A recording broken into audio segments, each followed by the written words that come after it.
आता सिंहगडाची गोष्ट आपल्याला का सांगितली जाते आणि त्याच्या आधी 3 वेळा सिंहगड जिंकणाऱ्या बापूजींची गोष्ट का नाही सांगितली जात, ह्याची स्टोरी समजून घ्या. इथं सुटले तह मोडायची पहिला दिवस म्हणजे स्वराज्याच्या प्रतिहल्ल्याचा पहिला दिवस म्हणजे सिंहगडाची मोहीम आहे.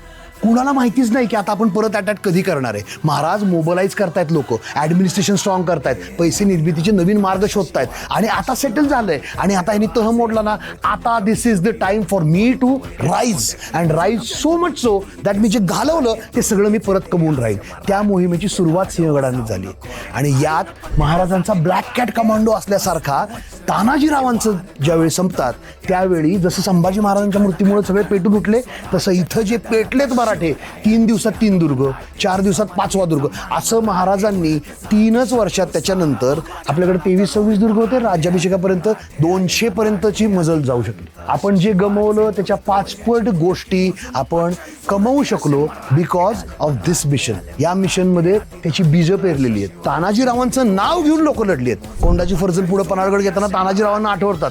कमालीचं व्हॅलर या ह्याच्यामुळे पुढे वाढत गेलं. ठीक आहे.